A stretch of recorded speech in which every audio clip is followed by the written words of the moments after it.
All right, shalom again, brothers and sisters. I wasn't gonna do a video again until I had my books, but I have a very special. I had a question sent to my inbox, and I felt it could deserve an answer. And he said he was cool with just the oral presentation right now until I give my academic presentation, which will be on Saturday. This week, I'm gonna say Saturday. Quote me on it. It'll be up. It'll be on there sometime on Saturday. But anyways, he asked me a good question. Easy question, not so hard. And I'm gonna read the question out loud. He asked me, can you give me some background on the Black Hebrew nation? It says now the nation got what. How the nation got from what it is now, Palestine, or the state of Israel, to America. Well, let me answer that question first. Well, let me give you a little background on the Hebrews. The best way I could put it in an easy term is we some hard-headed black folk. Okay, we hard-headed as hell.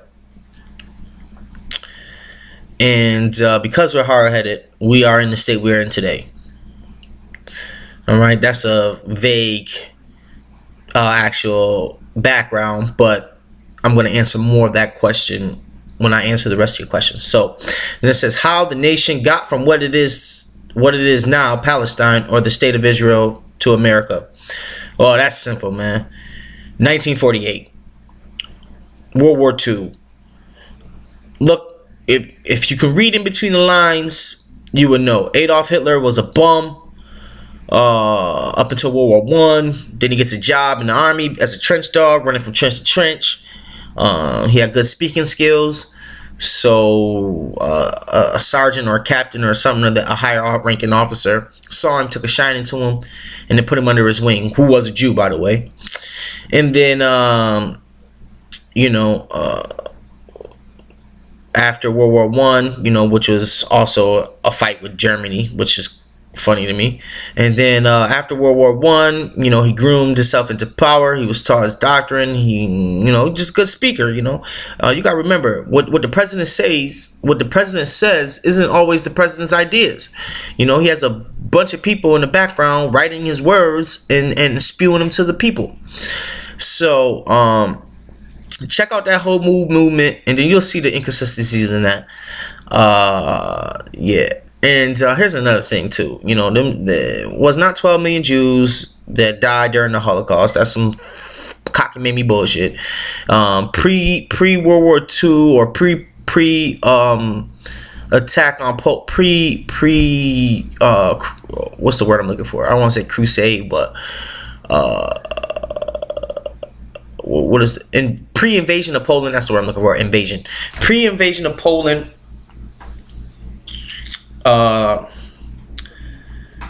Pre-invasion of Poland. Where was I going with this? Pre-invasion of Poland. There wasn't no such thing as 12,000 Jews. There was only 12,000 Jews according pre invasion of Poland, which was a census taken. Said it was only around 12,000 Jews, or quote unquote Jewish practicing people.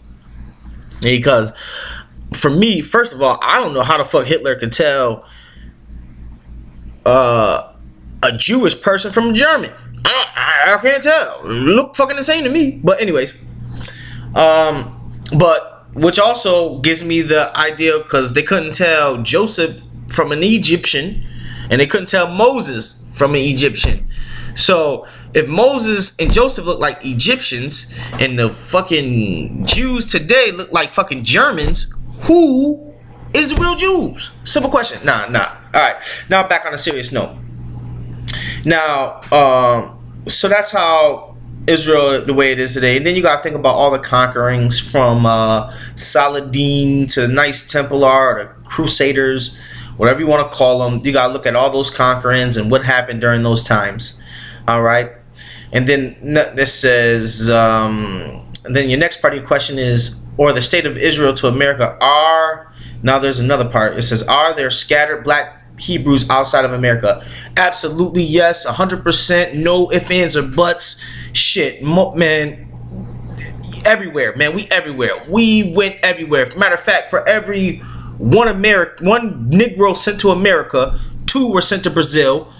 All right. 1 was sent back around the corner, Africa. So let's take, out of 5 slaves, 2 went to Brazil, 1 went to America, the other one went to England or Spain or Portugal, wherever you want to say, and the other one went back into Africa, but on the back end side of a big ass continent where you know, that's like you getting taken from New York and getting placed in California and expecting to find your way back to your home, and you don't know the way. It's crazy. But so on that point, yeah, we all over the place, bro, man. There's still Jews in Africa today. There's still some untouched tribes in Africa today that live in Africa.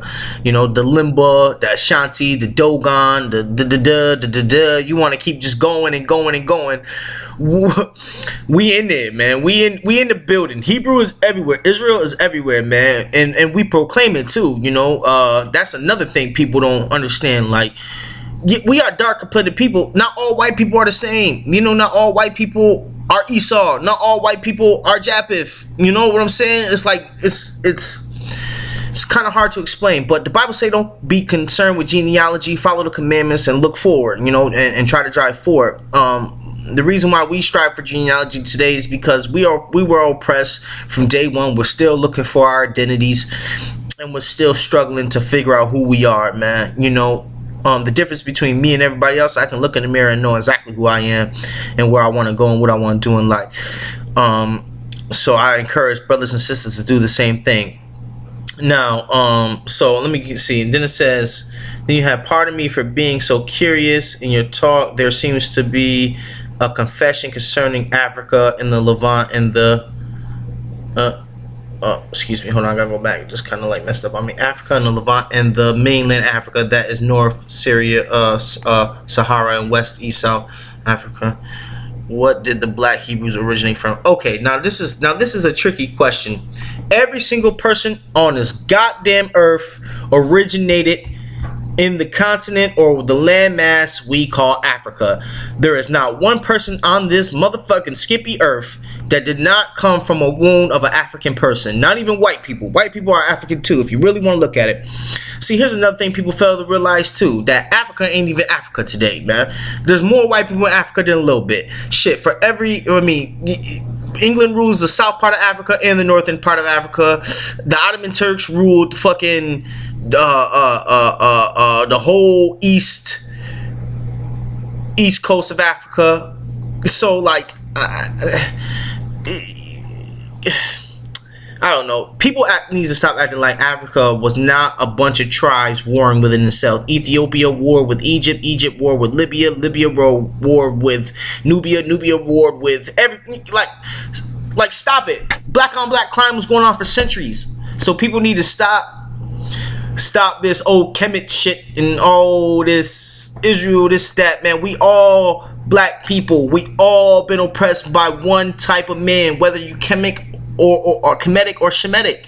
So, you know, I don't really, and let me clarify too. Once again, white people, I don't mean white people as fucking John walking down the street, or John Joseph walking down the street. I mean the elite, them niggas that got bankrolls, the niggas that send tanks whenever they get mad or make laws whenever they feel like it. Them people, the Illuminati, whatever you want to call them, Freemasons, Knights Templar, you name them. Them motherfuckers is the motherfuckers that's damn to hell. Them motherfuckers that brought us here on them boats. Them motherfuckers that oppressed the natives, Americans, quote unquote, the Indians. Them motherfuckers that altered the history of a race of people that caused them to go through this turmoil is gonna burn motherfucking fire. But anyways, so to answer your question, we did originate in Africa. Everybody originated in Africa. When after the flood, Shem decided to leave Africa and settle in the east, and then, well, not Far East, Samaria or Syria or Babylon, whatever you want to call it, settled there, and then over time we eventually came back as as we got older, as a nation or a people or family, whatever you want to call it. All right. We came back. We left with Shem. We came back with Abraham when Abraham decided to leave fucking Sumer. He just like, man, fuck it, I'm gonna leave and go back towards Africa, and he landed in the middle between Samaria and Egypt, which is perfect for him because whenever there's a famine in his land, he could go to Africa, he can go to Samaria, wherever there's two lands. There's two major rivers, like I said, the Nile and the Euphrates and the Tigris. And at that time, the Pidyon was on this earth. The Pidyon River was on this earth. Pidon or something like that. Was on this earth. So, whenever there was a famine or whatever there was something, he went to either one of those. Okay. He traveled back and forth. This is why they called him a nomad. Because he just felt the whole earth was his home. Anyways, so after Abraham, he had children, obviously Isaac and Ishmael. Ishmael was sent to the desert with his mother Hagar, and they started the Ishmaelites, or what are now known, one of the people that's a famous Ishmaelite man is Prophet Muhammad. And Hagar, or the Haggites, is another Arabian subgroup. A lot of those, some people say that the Ottoman Turks come from her bloodline, but there's no confirmation on that particular speculation. So where am I? So now we're at Abraham. He had Isaac. Now Isaac ends up having two sons, still living in the land of Canaan, or quote unquote Israel, but the wilderness, because Canaan actually wasn't established yet as a kingdom neither. There was Sodom and Gomorrah and a couple other civilizations, but Canaan didn't rise to power completely until after we left. And what I mean by left is we went back into Africa through Egypt. Judah, the 12 tribes at the beginning, the forefather, Judah, Issachar, Asher, Naphtali, Benjamin, Joseph, Gad, Dan, all these people. The first person of these tribes, the first person, now the progenitor, went into Africa. Joseph was living there, okay, and Joseph became warlord over all of Egypt, aka Hyksos, warlord over all of Egypt. Only person he answered to was the Pharaoh, and they called him the Shepherd King. But we're not going to go there. And another person his story fits is Imhotep. And I'm going to prove all this. Well, not prove all this. I'm going to present my argument in all this. I'm going to present my argument in all this on Saturday. And then you guys can be the judge. Also, too, February 8th, shout out to Sergeant of the TV. February 8th, there's going to be a big old debate in New York City. The Hebrew Brothers is getting together. The AOC, the GOCC, the Hebrew Warriors. It's about to go down. Versus the Kemetic community, Polite, Shaka Utmost, and a couple other Kemetic region brothers. It's going to go down. That's February 8th. Get your tickets. It's only $25 if you pre-order the tickets. If you're in New York City, check that out, please. But anyway, so back to what I was saying. So now I'm gonna finish up this video. So we went back into Egypt, and then it says that a few generations went by, and then the Pharaoh that didn't know Joseph came into power. So I'm assuming that's the end of the Hyksos, because after he came into power, we got enslaved. Now, see, their slavery was a little bit different than America's, because America's slavery, we were brought here. But the thing is, the difference between the Egyptian slavery and the American slavery, we went there on our own free will. We went there, and then over time, we got enslaved through war, or not war. I want to say through cautionary purposes. Okay. And then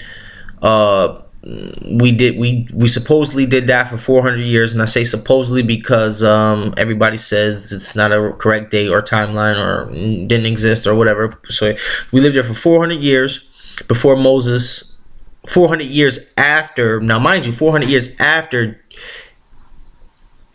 we were enslaved, 400 years after we became multiplied in Egypt, before we grew in Egypt. We didn't come enslaved until, I don't know the exact number, but like I said, there's research. So before Moses was born, we were in Egypt not only for the 400 years of slavery, but the some plus time before that. So back to what I was saying. So Moses, and then Moses ends up becoming, you know, an adopted child of Pharaoh's wife, or I mean sister, or something of that nature. I don't remember off the top of my head right away. So anyways, so he gets adopted. He's found in the basket, gets adopted. Obviously, he had to be black if he's gonna say he's the adopted son of Pharaoh. Ain't no cracker gonna be no adopted son or no black man.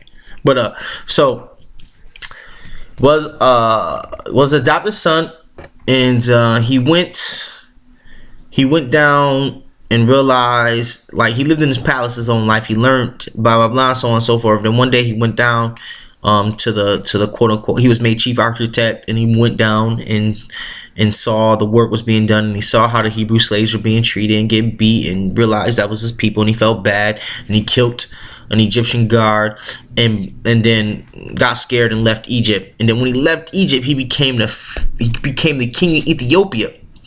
Now you gotta remember this: Egypt and Ethiopia were going through a war at this time.